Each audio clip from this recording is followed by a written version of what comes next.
Stazione Verona Porta Nueva. Ilmselgelt ei ole me enam Veneetsias. Tegin ühe fiksbussisõidu Veneetsiast Veronasse. See on siis raudteejaam ja see üldse põhiline jaam bussidele ja rongidele.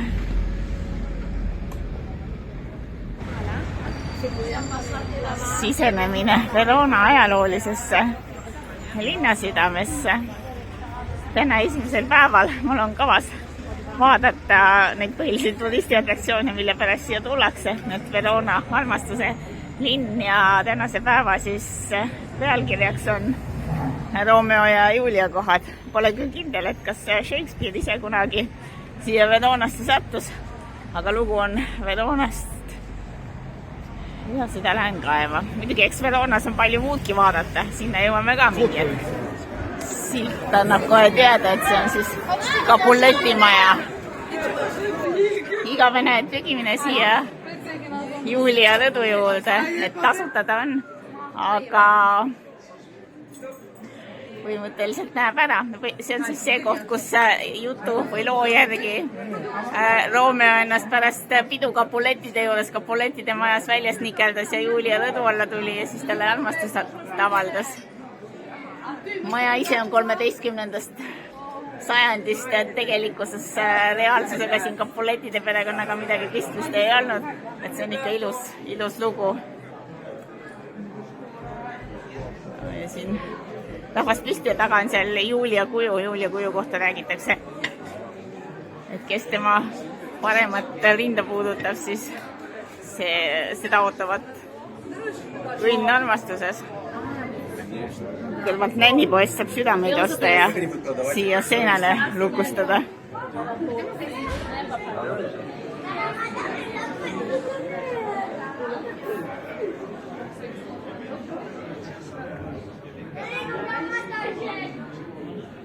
Päris palju neid. Inimesed käivad jälge mööda seda kuju katsumas. Kaasadi Romeo. Täna on see eraresidents, sisse siia ei pääse.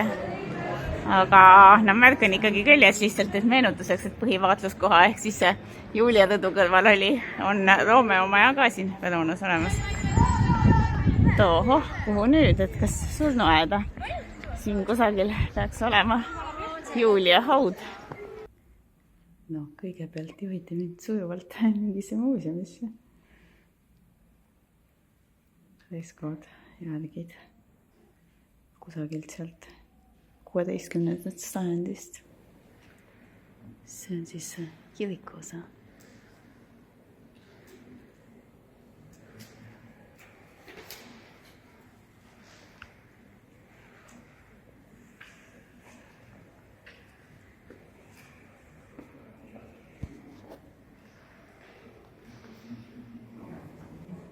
Aha, ja nüüd näitab siis silt Julia hauale. Siuke suht kõle käik.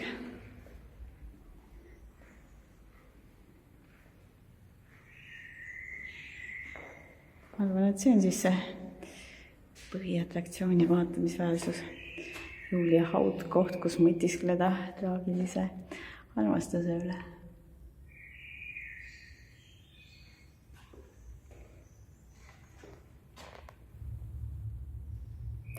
Suht tagasihoidlik punasest marmorist.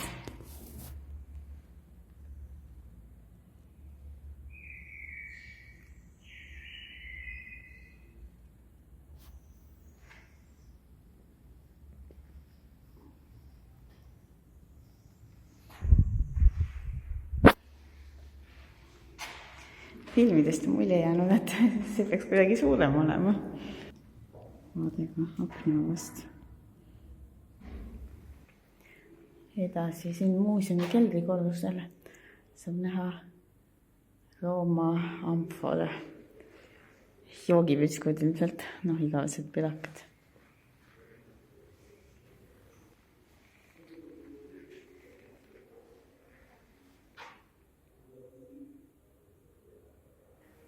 et jah, põhimõtteliselt kogemata ja ettevalmistamata saitusin siia mingi ajaloo keskele, Vana-Rooma, et kui ma enne Vikipeediast guugeldasin, siis mulle jäi silma, et siis Verona põhiliselt 2 ajajärgust on siin vaatamisväärsused, et Rooma ajast, Vana-Roomast ja siis keskajast.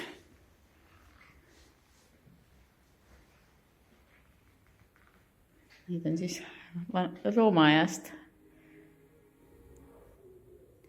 amforate eristiilid, mida siin kõike erinevaid näha peaks olema. Peab ikka asjatundja olema, et aru saada, mis on mis. Aga siit olevat leitud neid 600 tükki ja osad on kohe säilinud täiesti tervena ühes tükis. Aga nüüd kolan natukene siin ringi või täpsemini võtan suuna majutuskoha poole, mis on üksjagu Veronast väljas ja siin silma jäävad jõe ääres sellised ilusad vaated. Tere tulemast Villa Puurisse ehk siis veel üks kaasa kindlus, kuhu ma lähen. Et leidsin siin kõige soodsama majutuskoha Verona ümbruses. Kohal majutus siin villas, siukene suhteliselt tagasihoidlik wifi peaks olema, aga reaalsuses ta ei tööta. Tähendab, siukest võrkugi ei ole.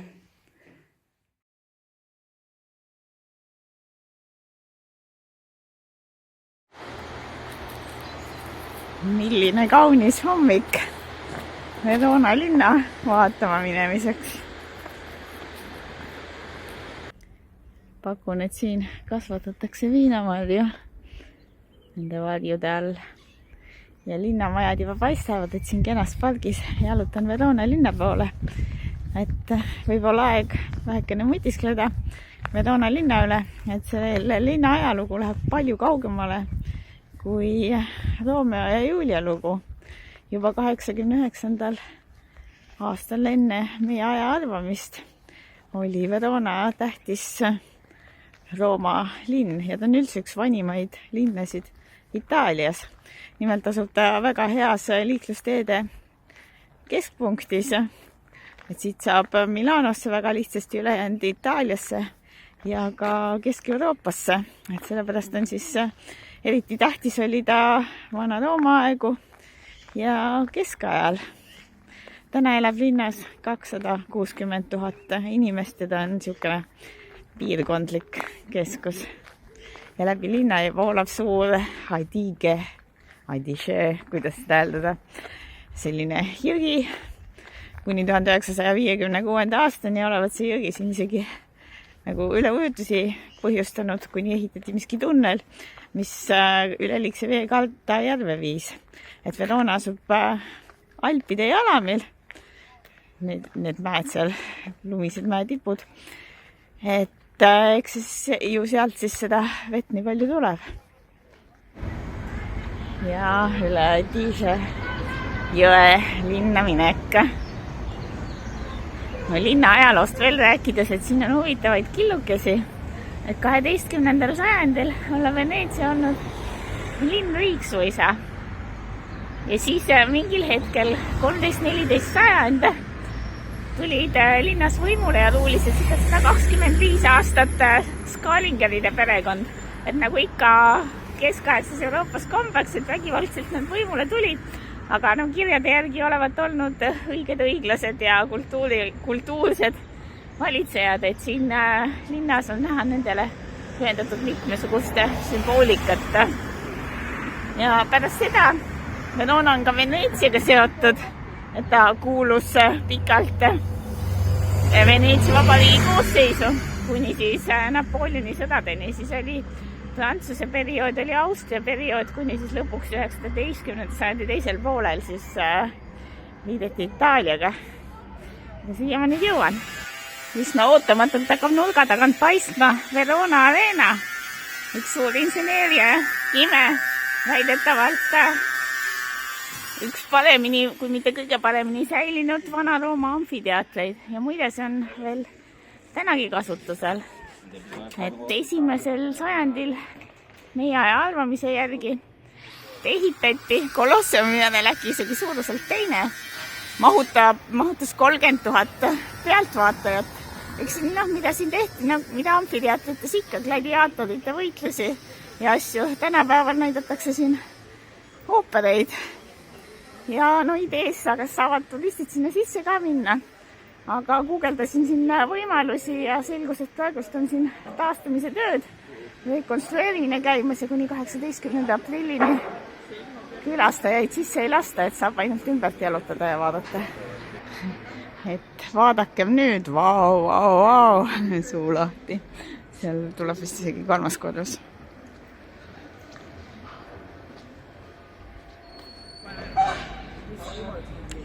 Selles mõttes on tore, et saab talle suht ringi peale jalutada. Porta Leoni, kunagine Rooma teine linnavärav. Selle jäänused säilinud siin. Et nagu näha,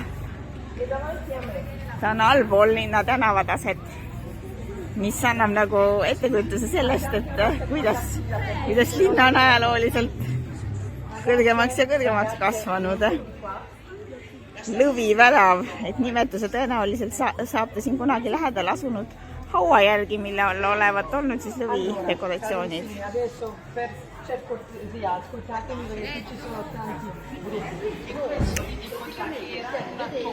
Väike vaade teiselt poolt ka.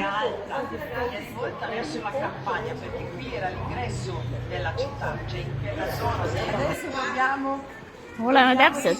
See, mida ma vaatasin seal maa sees, oli osaliselt säilinud linnamüür, et värav ise on siin.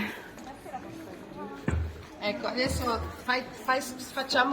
mi approfitto, va bene Paola? Facciamo un po'. Porta Leoni.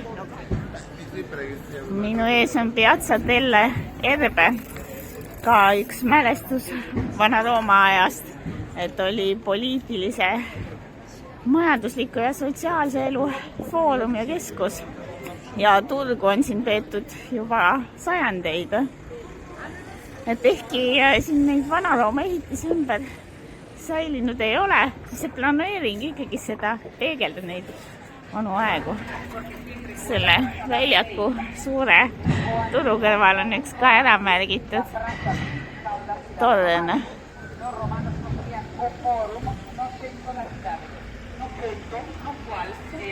No selle Vana-Rooma väljaku kõrvalt saime kohe keskaegsele väljakule, keskaegse poliitilise elu keskpunkti ja see on siis Piazza dei Signori.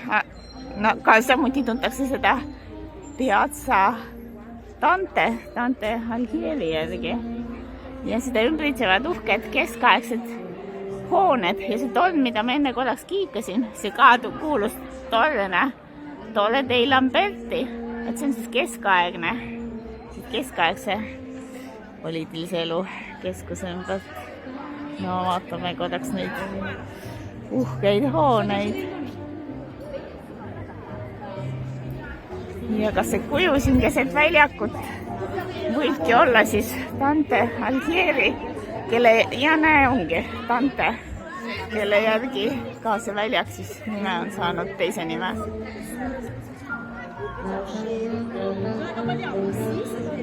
Dante jumalik komeedia, kes kooliajast mäletab.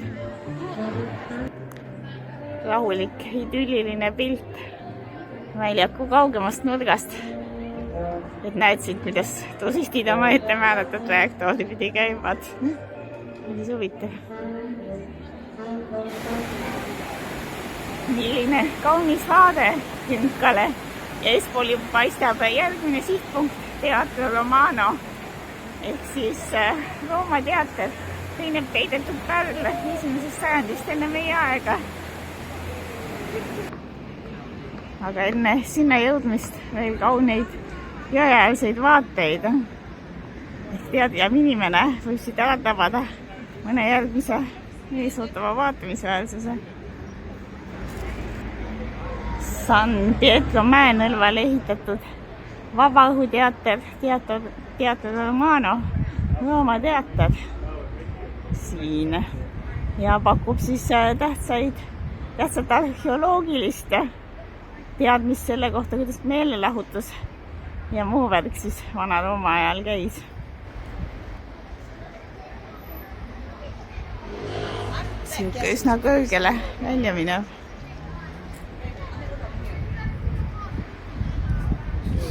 Tänapäevalgi on see kasutuses. Kõrge ülevalt allavaade. Ja vaatan siit läbi kaamerist kaunist vaadet ka. Linnale.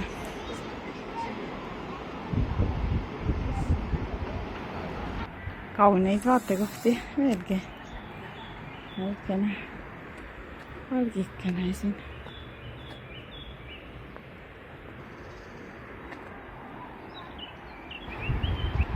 Ja aste veel kõrgemal.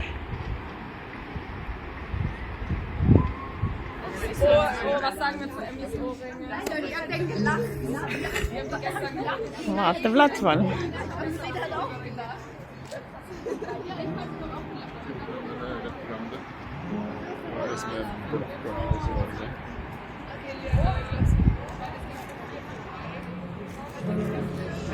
Ei pea kuskile tornidesse ronimagi, et vaateid näha. Siit kohe platvormilt vaadata San Pietro mäe otsast.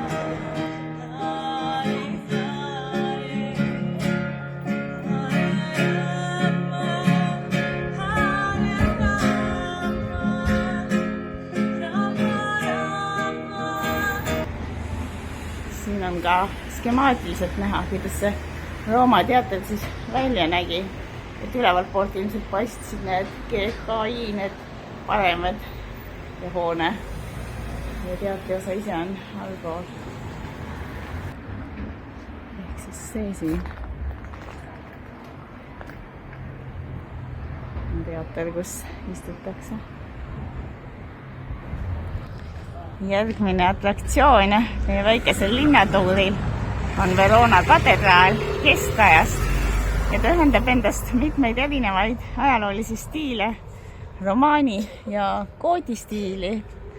Ja teda olla nii palju renoveeritud, et ta peegeldab Verona pidevalt muutuvat ajalugu. Verona katedraal ja päris nimi on ka midagi Püha Mariaga seotud taaskord. Porta Bolsari, esimene Rooma värav. Samuti esimesest sajandist peale Kristust. Suht uhked seina peal olevat isegi näha Rooma kirjesid. Ja fun fact, et nimi tulevad sõnast pulsari, mis tähendas sõdurit. Ja need olid siis keskaegsete sõdurite järgi, kes siin makse kogusid. No siin teisel pool on siis näha neid kirjesid.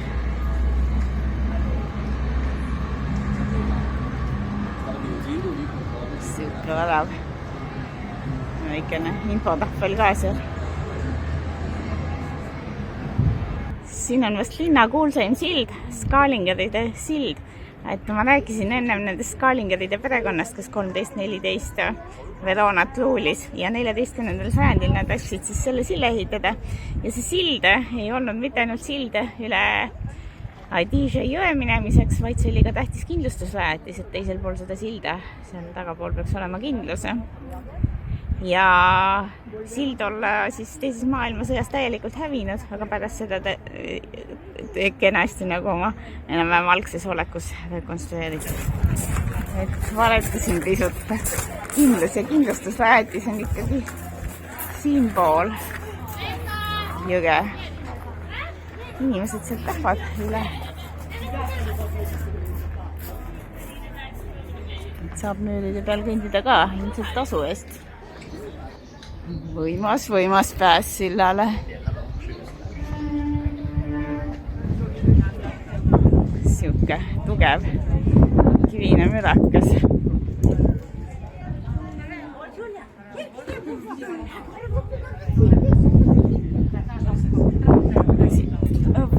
Ronida vähekene sa vaateid ka. Ja neile, kes ei roni, on samuti vaatekohad tehtud. Teised on täitsa seal üleval. Ei ole vaja väga palju imestada, kuidas nad sinna üles said sinna. Läheb kohe tepp, ma ka võtsin selle väikse ronimise ette teisele poole. Oleme keskajas taas Basilica di San Zeno olevat Põhja-Itaalia romaani arhitektuuri meistriteosa ja San Zeno, Püha Zeno nimi tuleb Verona kaitsepühakust, kelle haud olevat seal siis kirikus sees ja imetlege kauneid roosaknaid.